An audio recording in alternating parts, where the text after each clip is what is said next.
ব্রাহ্মণবাড়িয়ার তিতাস গ্যাস ফিল্ডের ৩১ নম্বর কূপের খনন কাজের উদ্বোধন করা হয়েছে।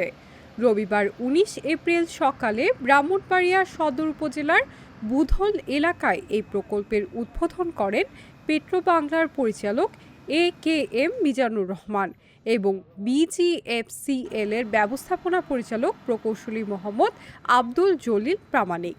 উদ্বোধনী অনুষ্ঠানে আরও উপস্থিত ছিলেন প্রকল্প পরিচালক মোহাম্মদ মাহমুদুল নবাব, খনন ঠিকাদার প্রতিষ্ঠানের পরিচালক মিস্টার লাই লিন জেন সহ বিজিএফসিএল এর ঊর্ধ্বতন কর্মকর্তারা। প্রকল্প পরিচালক জানান, নির্ধারিত ২১০ দিনের মধ্যে ৩১ নম্বর কূপের খনন কাজ সম্পূর্ণ করার লক্ষ্য নির্ধারণ করা হয়েছে। খনন কাজ সফলভাবে সম্পূর্ণ হলে জাতীয় গ্রিডে দৈনিক ১৫ মিলিয়ন ঘনফুট গ্যাস যুক্ত হবে, যা দেশের জ্বালানি চাহিদা পূরণে গুরুত্বপূর্ণ ভূমিকা রাখবে। সংশ্লিষ্টরা আশা করছেন প্রকল্পটি সফলভাবে বাস্তবায়িত হলে দেশের জ্বালানি খাতে নতুন সম্ভাবনার দ্বার উন্মোচিত হবে।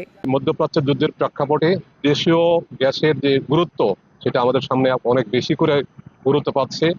এরকম একটা ক্রান্তিকালে পেট্রোবাংলা এবং জ্বালানি খনিজ সম্পদ মন্ত্রণালয়ের উদ্যোগে ২৬ সালের মধ্যে ৫০টি কূপ এবং ২৮-২৯ সালের মধ্যে ১০০টি কূপ খননের যে মহতী পরিকল্পনা বাস্তবায়িত হতে যাচ্ছে, তার আওতায় আজকে এই ৫,৬০০ মিটার গভীরতায় আজকে এই কূপের স্পাডিং কার্যক্রম অনুষ্ঠিত হতে যাচ্ছে।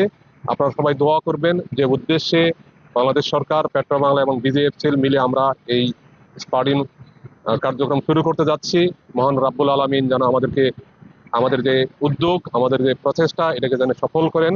এটা সফল সমাপ্তিতে আমাদের যে প্রত্যাশা, যে মাত্রায় গ্যাস পাওয়ার কথা, সেটা যেন আমরা জাতীয় গ্রিডে যুক্ত করতে পারি এবং এর মাধ্যমে ব্রাহ্মণবাড়িয়া সহ সারা বাংলাদেশের অর্থনৈতিক উন্নয়নে যেন আমরা অবদান রাখতে পারি।